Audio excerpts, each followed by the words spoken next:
Hello, everyone, and welcome to the HUBB Live Trading Room. It's great to be back with you all. Some of you might have joined us for the EO Trader Live. If you didn't, and you joined us for the first time, welcome. First and foremost, we've got to cover our disclosure disclaimer agreement. The main thing to take away from this is that we are not licensed investment advisors in the United States, so nothing is to be taken as personal investment advice.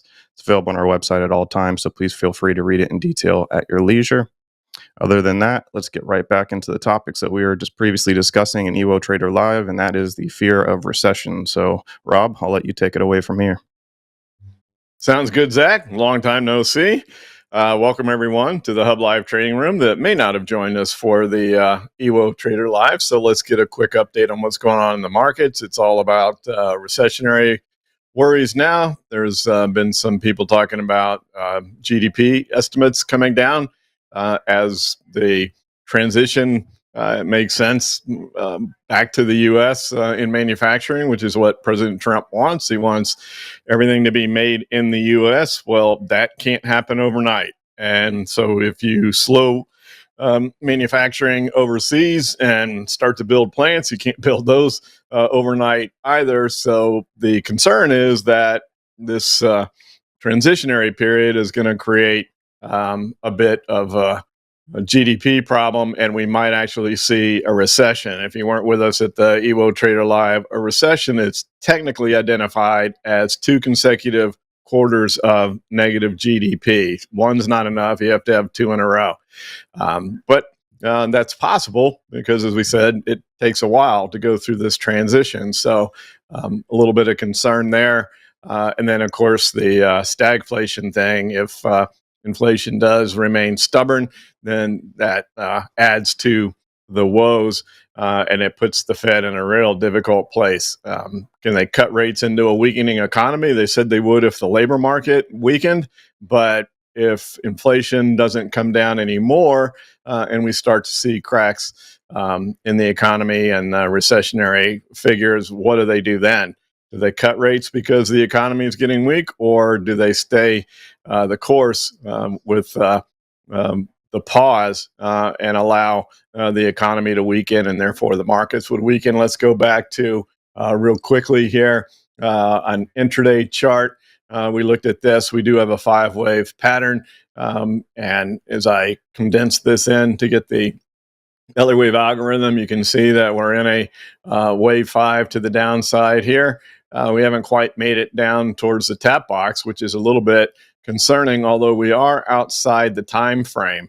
And I actually had some comments on the YouTube update that it did over the weekend, asking for a little more clarity on what the tap box is. Stands for time and price projection. And you can set it, as you've probably seen in the software, based on Fibonacci levels or statistical probability. I like Fibonacci levels, so mine's set at Fibonacci levels. I've had more success over my time as a trader with Elliott wave and Fibonacci levels on figuring out pricing rather than timing. I know there are some Elliott wave purists that get really into the time aspect. I just found that more challenging. So I don't really try to predict timing. We just go a little bit further out in time in our options and allow extra time for things to occur. But figuring out where the timing is going to be exactly very difficult. But what we can do is use and the length of this is the timing aspect. We can use where those time boxes or tap boxes are projected for a general idea of the timing of which something's going to occur. So just thought I would run that by you. But this show is about the AI. So there's the chart. We led that little tick down. We'll see if we make it down to the tap box here, which, as you can see, would be quite a bit lower on the S&P. We've tried to consolidate through here. Let's take a quick look at a intraday CCI, and we're starting to get down a little bit below that negative 100 level. So maybe there's not too much downside pain left to go today. We'll have to wait and see how things move into the close, because, as always, what really matters is where we close. That's the bottom line, is where the closing price is going to be. Pardon me while I execute intraday trade here.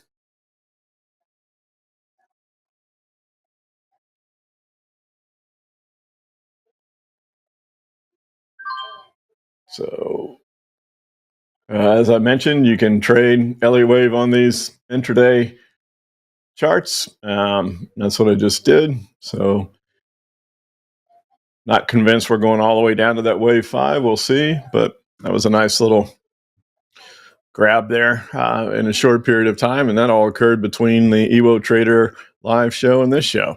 But let's go look at the AI. So if we come over here and look at the AI signals for today, believe it or not, we have a bullish score there that's 65, which is pretty enticing in this market.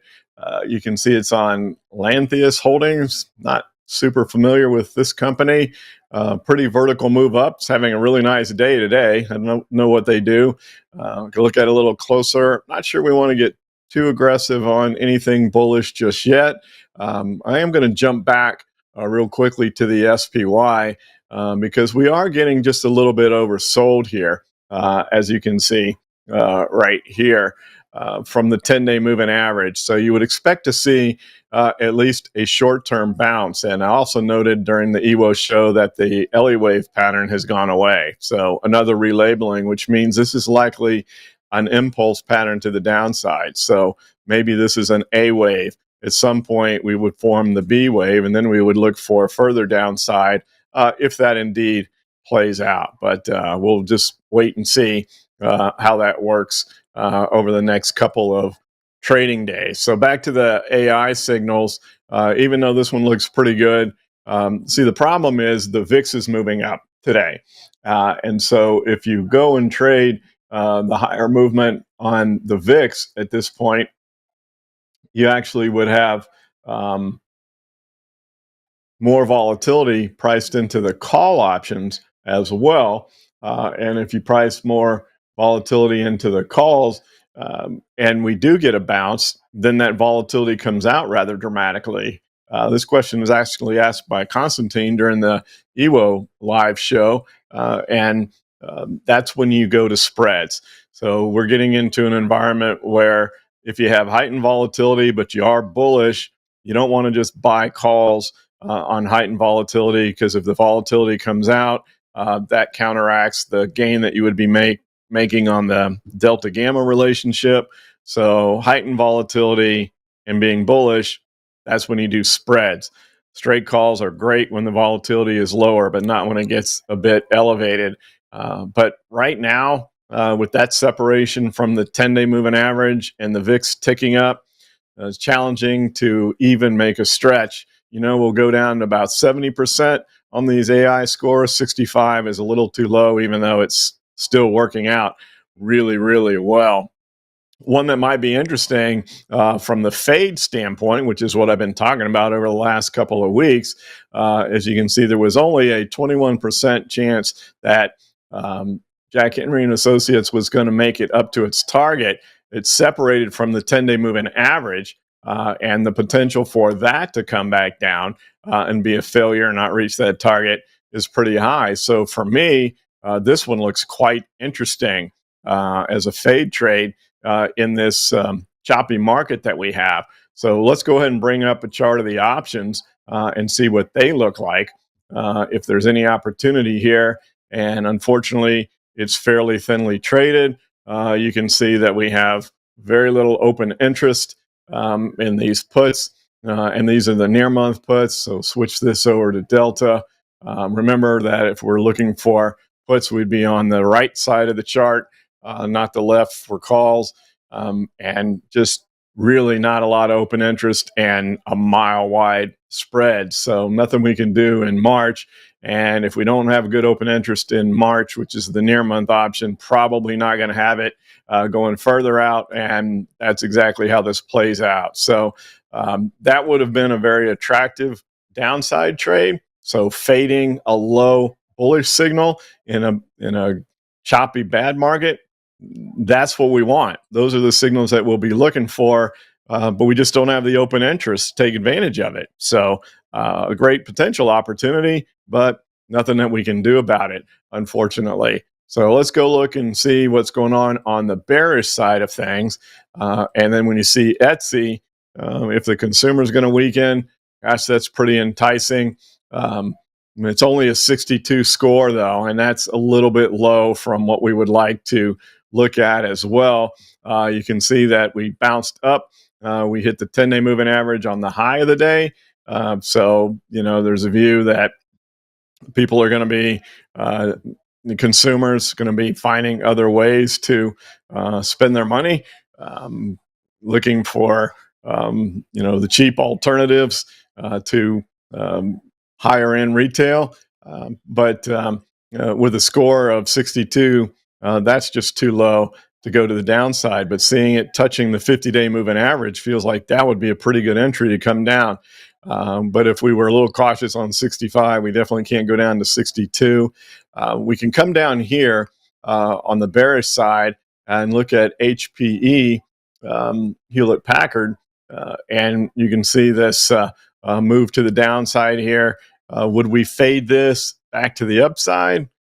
Gosh, do you want to fade tech stocks right now? If we knew that we were getting ready for a B-wave bounce, I think that would be a scenario. And so we can keep an eye on that. So a bearish signal that's below 25 would give us an opportunity to move back to the upside on a fade trade. And if you wonder why I keep talking about all these fade trades, is because that's what's working right now. As you know, we're not getting scores high enough to do the directional trades on the high scores, and the ones that we've had haven't been fantastic. So this is what's working, is fading the lower scores, and that makes sense when you go through a choppy market like this. I mean, sometimes common sense plays in there. We can have all this fantastic AI data and all these things to back us up, but just good old-fashioned common sense playing in there is helpful as well. But in this case, I think we need to wait just a little bit, but this will go on the watch list because if we take a look at the options, the open interest is pretty good on Hewlett-Packard. Obviously, a big long-term company in the U.S., so even has weekly options. So when you have weekly options, you're likely going to be able to find some open interest. If we go out to June and start looking at these deltas, we would be over here on the call side because we'd be fading a down signal and plenty of open interest. If we look at the deltas over here, we'd have to find a better delta than these. Gosh, the strikes are kind of wide. Let's see if we can move into April. There's April weeklies. Not sure where the April monthlies are.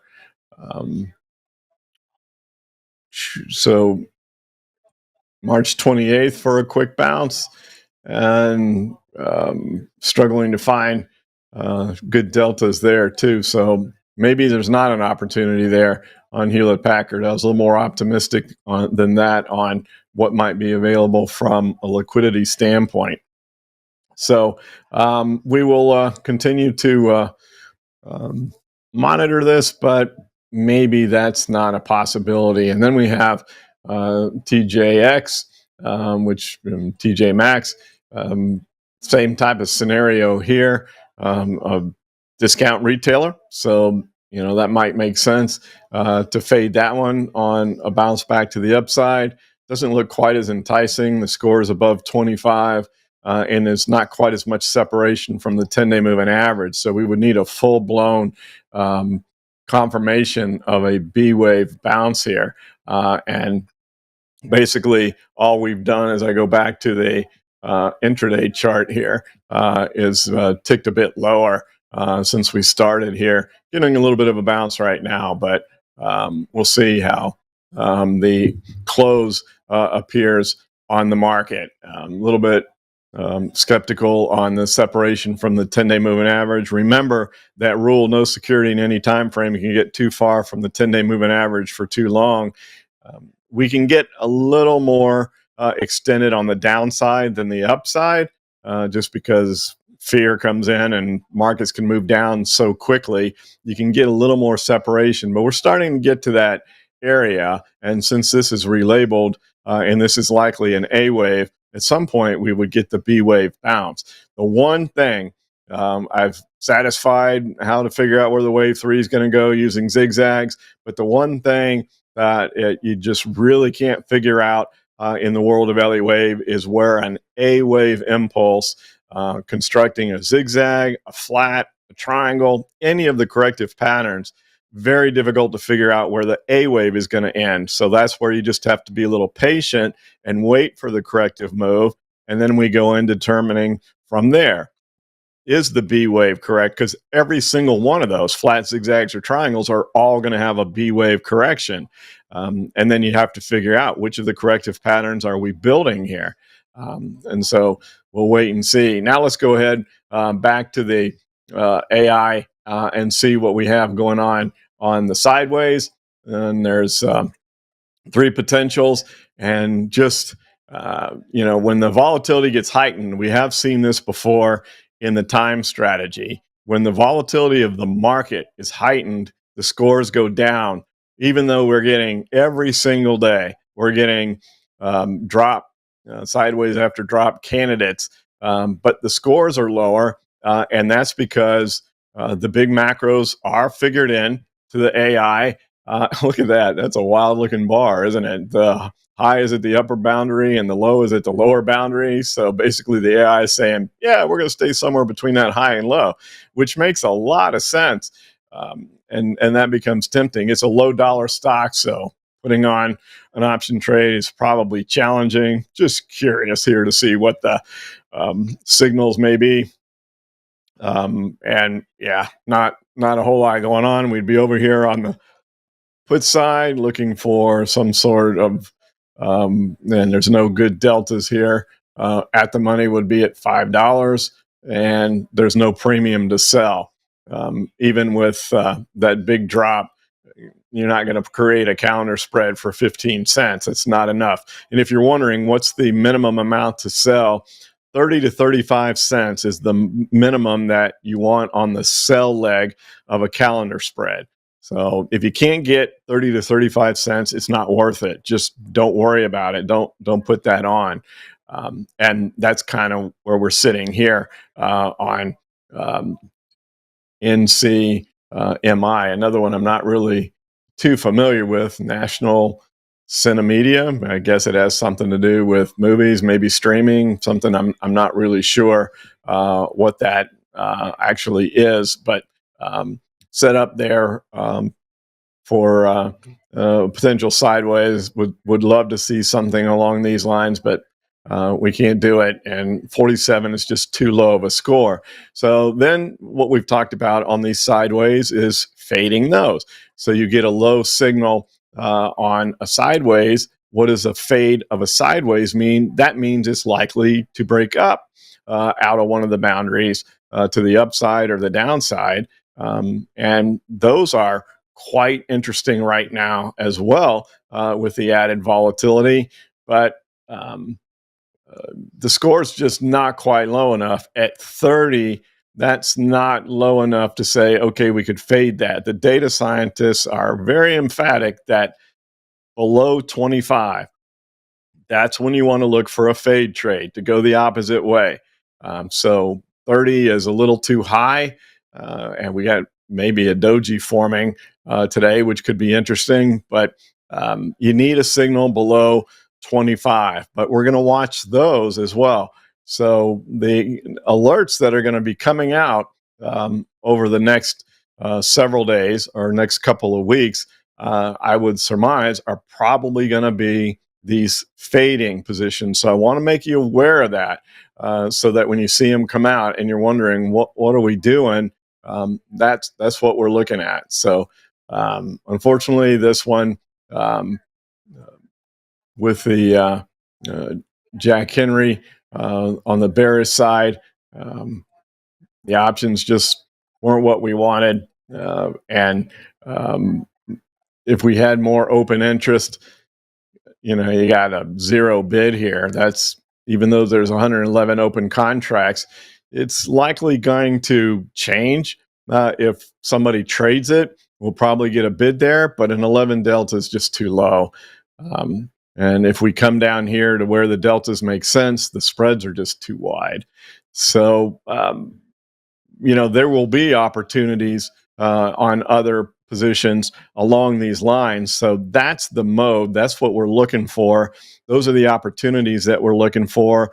But it's always two pieces, right? It's not just the results. It's not just the AI signals. We have to have the options that cooperate as well. We need those options within a range that makes sense.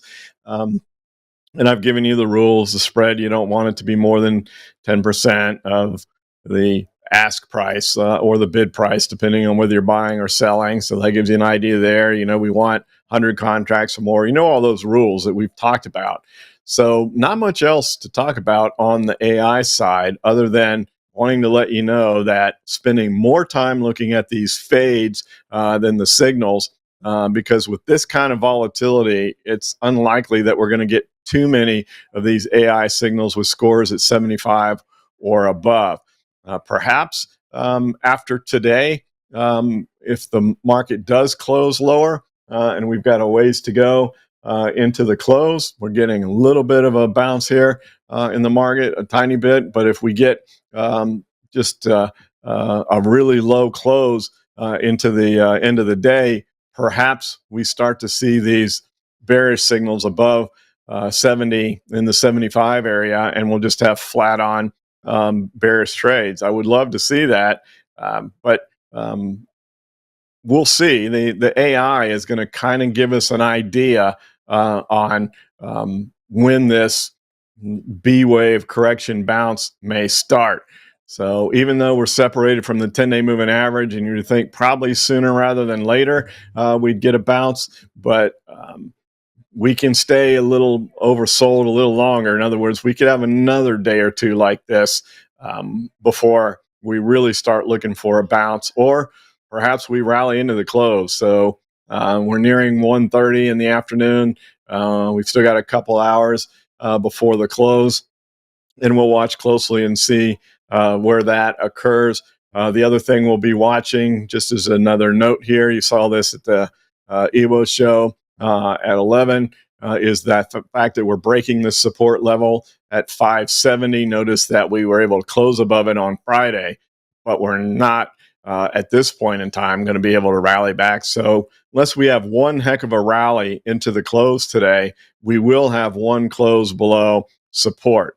And the rule there too, you need a follow through or confirmation day. So all eyes very closely on how we're trading tomorrow. Do we get the follow through, or do we start the B wave bounce? And perhaps during Trade Finder tomorrow afternoon, we'll have a really good indication of where things are along those lines, and perhaps maybe there's some good opportunities there. So I do think we're going to get some great alerts on the fade side here over the next couple of trading days. Perhaps not today, as we just found out, but whether or not we get high signals on the bearish side tomorrow, or we just fade some of the really low bullish ones, etc. That's what we'll be looking for. Those have been working. Done enough research on those. Sprinkled in one here or there, but feel really confident on those. Ask the data scientists every possible question that I could, because they've been big on it from the beginning, and have just been a little hesitant to send those out as alerts, even though doing a lot of research behind the scenes on those, and feel pretty comfortable with them, especially with the results over the past couple of weeks have been really, really strong. So with that, Zach, I don't really have anything else to talk about here AI wise. So if there's any questions, I'm happy to take those, or we can just get back to seeing what the market has in store for us into the close today. Yeah, sounds great, Rob. Before we return to the markets, I do have a couple questions for you. First one's going to be from Mike. The AI time sweet spot has been 21 days. Why are we holding trades longer than 21 days? Are you talking about for the directional or the sideways? It says AI time, so I think he's referring to the time strategy. That or maybe the time in the position. Some of these AI alerts are, if you go back and look at the history there, have taken more time. We know we've had a lot of the shorter term ones, and that's where that 21 to 24 day time frame has been kind of the average. So it's not necessarily the sweet spot, it's just been the average. But we've had a number of them. Sometimes you get those impulse moves when the signal comes out, and then it goes through a corrective phase before the resumption of the move to the upside. So we have a lot of them that are really short term. We have some that take a little bit longer.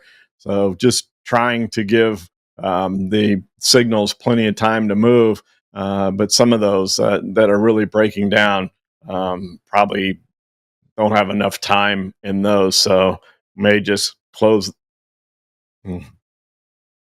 Coughing during the Evo show, about to start sneezing now. Yeah, good question. It's been a balance historically, which is averaged out to that 21 to 24 days. So we'll see moving forward if we adjust that, but probably not going to make adjustments on the ones that aren't working at this point, unless we start to see this B wave bounce. And then perhaps if we get this B wave upward bounce, then we can make an adjustment and take advantage of those. So we'll make that determination over the next day or two. Very well. Good question and good answer. Mavs would like you to look at EWU. Yeah, that one looked great on Friday, and then it's down a bit with the U.S. market. It was a little bit vertical. It's going to follow a little bit with what's going on with the U.S. market. We talked about this during the Evo Trader show. We're at the point that is really important for it to hold. The ECB is much more aggressive on cutting rates right now, and that's why you've had this move to the upside over there. We've shown the chart of the EWG, which has really been taking advantage of these signals here from the ECB and moving vertically up. Got a little too vertical there. You can see it's back holding above the 10-day moving average. Not a whole lot in the U.S. right now, holding above the 10-day moving average. Just a little bit of a pullback there from an overbought status. If the U.S. market really starts to tank, then perhaps this will go with it. But the line in the sand here that we're watching on this one is right here at 37. If we hold that, we'll see if it can close back above its 10-day moving average at the close. But the key here is unless the U.S. falls apart, the Eurozone is in a different world right now. You can clearly see by this upward move that's occurred here. They're in rate cutting mode, which equity markets love. So we're going to give this one an opportunity to see if it bounces. If we start to get the B wave bounce here in the U.S., then I think that rockets back to the upside. But for now, 37 is the key. If we break that, we'll be out. And that'd be unfortunate because we got off to a good start there on Friday after the alert went out, but giving all that back today. So 37 is what we're watching on EWU. Thanks, Rob. And Mike passed through his thanks coming up right at the half-hour mark. And I know yourself, myself, and all of our viewers need to get back to the markets. So I'll pass back over to you to wrap things up with final thoughts. And thank you all out there that attended live for today's session. Yeah, thanks for attending. And it's good that I got to go through. I mean, I've been talking about the fading for a couple weeks now. So I think you're going to see that come into action a lot. So glad to review that with you. Thought I would take one more shot at this live chart before we sign off. Getting the spinning wheel of death here right now. So maybe we won't be able to do that. Could be that the programmers are doing something. Anyway, perhaps we won't take a look at where things are. Just kind of we had a bounce, and then we're giving some of that back. There we go. So move back over to the SPY. There's the intraday chart, and you can see that we bounced a bit, and now we're coming back down towards the low where we bounced. And interesting now, look what's happened. The intraday 5-wave pattern is gone. So the algorithm is satisfied that we made the wave 5 low. Now you move into a corrective phase. What's going to happen here? Do we go into a flat zigzag triangle? What happens on the intraday chart? Pretty interesting stuff there. And we'll watch that into the close as well. So thanks for your attention. Appreciate you sharing some of your trading day with us. Hope you found some informative things in there, and we'll see how we close. And for those of you that like Trade Finder, we'll have a lot more information tomorrow afternoon. So that'll be an exciting show. At least we'll have more information on where we go from here. So thanks again for your attention. Have a great rest of your afternoon. Look forward to talking to you soon. Take care, everybody.